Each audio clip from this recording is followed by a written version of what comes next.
Liberia से paper visa आ चुका था, मगर हज की वजह से सीटें नहीं थीं। 2 सितंबर की टिकट मिल रही थी, जबकि 3 सितंबर 2017 को ईद उल अज़हा थी। मेरा सफर तकरीबन 2 दिन का था। इस सूरत हाल को देखते हुए घर वालों की राय थी कि ईद के बाद ही जाना बेहतर है। फिर आलमी अफसाना फोरम की आलमी नशिस्त भी जारी थी। अफसानों के टाइटल बनाने की जिम्मेदारी मेरी थी, इसलिए मैं चाहती थी कि इस जिम्मेदारी को पूरा करने के बाद ही रवानगी का प्रोग्राम बनाऊं। शॉपिंग के लिए रावलपिंडी का एक आखिरी चक्कर लगाने लियाकत बाग के सामने बने बाजार गए। इसी रास्ते में एक पुल और पेट्रोल पंप आता है। पाकिस्तान की सियासी तारीख में ये मकाम खास अहमियत का हामिल है। यहाँ पाकिस्तान की खूनरेज़ सियासी तारीख लिखी गई। पाकिस्तान के क़याम के 70 बरसों में 3 वज़राए आज़म समेत अहम सियासी शख्सियात पर कातिलाना हमले हुए। इसके अलावा एक वज़ीर आज़म जनाब जुल्फ़िकार अली भुट्टो साहब को फांसी और एक सदर जनाब ज़ियाउल हक फ़ज़ाई हादसे में जाँ बहक हुए। सदर जनरल परवेज मुशर्रफ पर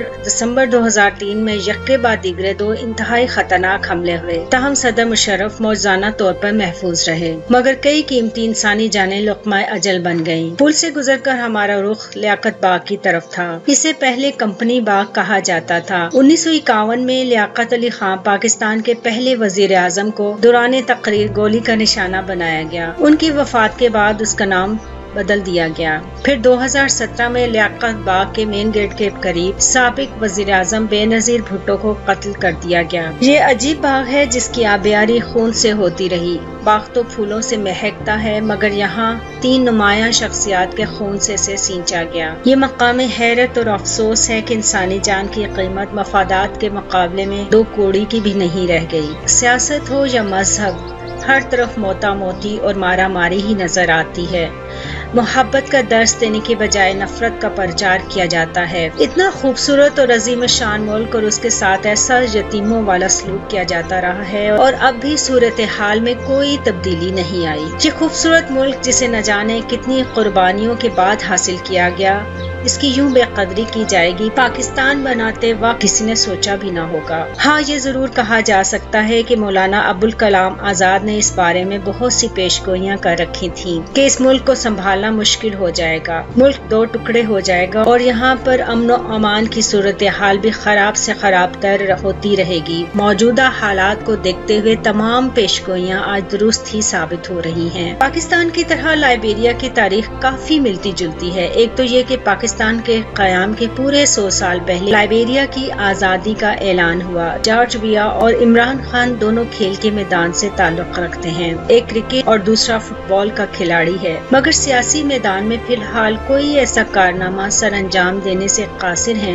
कि जो तारीख में सुनहरी हरूफ में लिखा जा सके। तीसरा, यहाँ के हुक्मरानों को भी इबरतनाक मौत से दोचार होना पड़ा। 12 अप्रैल 1980 में लाइबेरिया काबीना के मेंबरान को सदर टिलबर्ट समेत एक कैंगरू कोर्ट के जरिए सजाए मौत का हुक्म सुनाया गया। सैमुअल डोई उसकी क़यादत कर रहे थे। 22 अप्रैल को बर्कले ट्रेनिंग सेंटर बीच पर खुद साख्ता फैसले के तहत काबीना के तमाम मेंबरान को गोलियों से मौत की घाट उतार दिया गया। काबीना के इन अराकीन में सदर समेत chief justice of supreme court, speaker, वजीर खारजा, वजीर दाखिला वगैरह शामिल थे। दिलचस्प बात यह है कि सिर्फ 4 मेंबरान गोलियों का निशाना बनने से बच गए, जिनमें वजीर तजारत, वाइस प्रेसिडेंट और पहली खातून सदर एलन जोसेफ सरलीफ, जिन्होंने बाद में 12 साल हुकूमत की और पुरअमन हुकूमत के क़याम पर नोबेल इनाम की हकदार ठहरी, शामिल थीं।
इस काबीना को इबरतनाक अंजाम से दोचार करने वाले सैमुअल लोई उसने 1980 से 1990 तक हुकूमत की। 1990 में इन्हें मौत की घाट उतार दिया गया। यूं एक आमिर की दौरे हुकूमत का खात्मा हुआ। प्रिंस जॉनसन की क़यादत में ये पहली सिविल वार थी।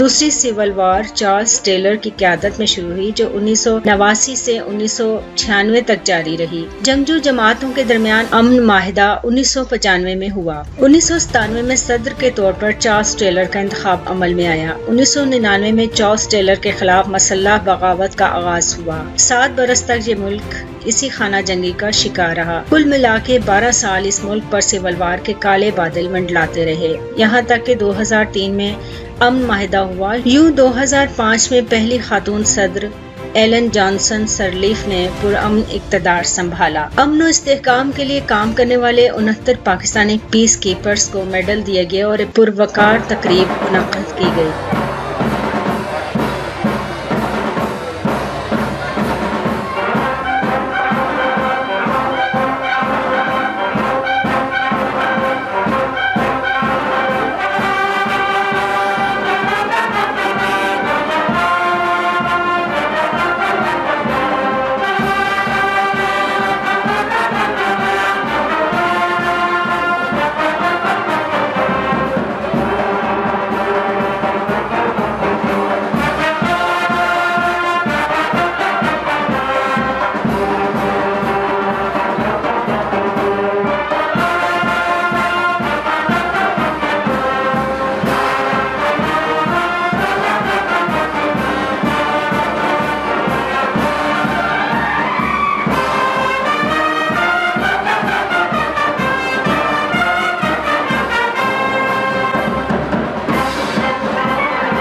जहाँ तक पाकिस्तान की सूरत हाल की बात है तो चंद आकबत नाअंदेश मुल्लाओं और सियासतदानों के हत्थे ये मुल्क चढ़ चुका है, जो दिन रात मोहब्बत की बजाय नफरत का प्रचार करते और इंसानियत की तजलील करते हैं, मजहबी तासुबात को हवा देते हैं, मजहबी शिद्दत पसंदी की हौसला अफजाई करते हैं, जिनके नजदीक मजहब के नाम पर कत्ल कर देना ऐन कार सवाब है। ये सब देखकर दिल खून के आंसू रोता है, लेकिन एक उम्मीद, आस और दुआ अब भी है कि अल्लाह ताला इस मुल्क की हालत बदल दे और वो लोग जो इन हालात से तंग आकर बैरून मुल्क जा चुके हैं और वतन हैं, वापस आकर मुल्क और कौम की खिदमत करें। मगर इन सब के लिए हालात साजगार होना बहुत जरूरी है, ताकि वो सब अमन और सुकून से अपना काम करें। मगर गाहे बगाहे मुल्लाओं और सियासतदानों की तरफ से उठाई गई मजहबी जज्बातियत सबसे बड़ी रुकावट है। अफसोस तो इस बात का है कि पढ़ा लिखा तबका भी इस जज्बातियत का शिकार है, जो बज़ाहिर इंसानियत और अमन का परचम बुलंद करते हैं। नफरत का ये जहर पूरी कौम में बुरी तरह सरायत कर चुका है, जिसे फैलने से रोकने के लिए अब उसके तरियाक़ की जरूरत है। मगर सवाल ये है कि इसके लिए पहल कौन करे।